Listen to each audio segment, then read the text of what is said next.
Ya.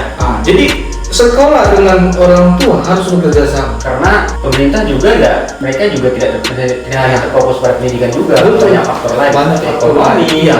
kesehatan umum, publik dan sebagainya. Betul. Makanya untuk orang tua sama sekolah harus banyak lebih komunikasi, dan memang di sini kita nggak bisa juga pukul rata. Ada orang tua yang latar belakang pendidikannya bagus, Ya, betul. dan ada latar belakang pendidikan orang tuanya yang tidak bagus. Dalam arti ya mungkin nggak tahu membaca, yang tahu dia hanya menyekolahkan anaknya di sekolah. Ya, betul.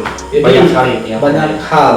Makanya untuk di tengah pandemi corona ini saya pikir kalau mau efektifnya masih dalam tahapan lah supaya bisa efektif. Kalau untuk sekarang masih belum. Ya, masih butuh penyesuaian ya. Iya. Belum bisa kita simpulkan bahwa efektif atau tidak, karena masih juga kita semua masih kayak kaget gitu. Ya, betul. Karena ya mau gimana pun pasti kita tidak mau hal ini terjadi kan. Iya. Pandemi ini terjadi, kita tidak mau yang namanya belajar jarak jauh. Pastinya kita dirugikan dengan masalah kayak tadi kuota, yang tidak punya HP harus punya handphone, Iya. yang kesusahan sinyal harus manjat pohon.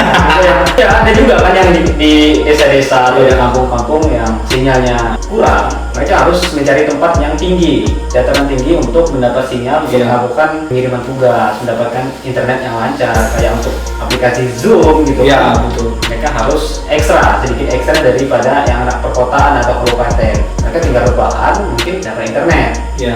Mungkin pesannya kepada pemerintah ini dari kami orang awam, perhatikan orang-orang yang di pedesaan, di pedalaman. Mereka juga anak-anak bangsa yang mereka juga punya hak sama seperti anak yang di kota. Ya, betul. Selanjutnya pertanyaan kedua, ini mungkin cukup krusial juga. Ya. Cukup krusial lah. Iya. Apa dampak positif dan negatif dari PJJ? Saya ke langsung narasumber yang kedua dulu nih. Beliau dari FISIP ya? Iya, seorang ahli pemerintah. Ya, cukup ahli ya. Silakan. Apa sih dampak positif dan Dampak negatif? positif dan negatif. Mungkin positif dulu lah, dari segi positif dulu, belajar jarak jauh. Saya rasa tidak banyak dampak positif yang dapat. Tidak banyak. Iya, Betul. Ya, silakan pendapat Anda sendiri. memang kalau misalkan lebih banyak dampak positifnya, itu kenapa tidak dari dulu? Ya. Iya, betul. Pemerintah terapkan ya, seperti itu. Ya. Jadi dampak positif dari PJJ, pembelajaran jarak jauh yang disebut orang daring ya. Kalau saya melihat di sini kembali ke orang tua lagi, bagaimana anak-anak, saya melihat bagaimana anak, tidak hanya anak sekolah, tapi anak-anak kuliah juga harus lebih bisa mengatur dirinya sendiri. Mereka jadi lebih bisa mengontrol dirinya sendiri kapan harus memulai belajar, kira-kira seperti itu. Kalau misalkan seandainya tidak PJJ seperti yang terjadi sekarang ini, yang namanya sekolah, biasanya anak-anak pagi-pagi harus dibangunin, harus ada jadwalnya. Pagi sekolah, misalkan ada jadwal ini itunya, tapi misalkan PJJ yang cerbere. Ya juga sih, bagus. Tidak teratur. Iya. Belajar juga suka deadline. Ngerjain tugas suka deadline. Ya, jadi lebih bisa mengontrol diri sendiri. Iya, Mungkin iya, dampak positif yang dapat diambil dari PJJ.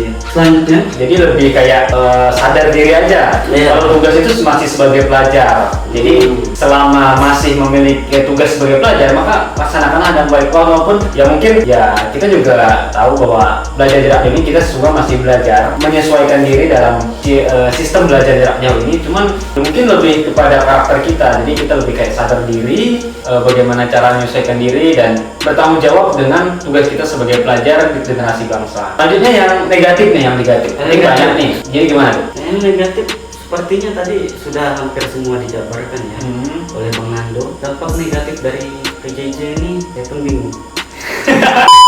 Bang, anjingnya. Iya, kenapa? Tolong diganti. Jadi gimana tuh? Menurut Bang Nando sendiri gimana tuh? Positif dan negatif? Mungkin negatifnya dulu lah, karena tadi positifnya sudah dijawab. Kepada negatif dampak PJJ ini Jauh. untuk diuraikan panjang. Mungkin bisa diringkas, ambil inti-intinya dan beberapa poin-poin yang memang ke situ. Iya. Bisa jadi gimana ya? Pertama, untuk kepada negatif PJJ ini, Ya. saya pikir pertama, satu, menurunnya sikap moralitas dan attitude seorang siswa tersebut. Kenapa bisa seperti itu? Karena pertama, sekolah yang sekarang ini melakukan PJJ, kalau mereka di lingkungan pendidikan pola mereka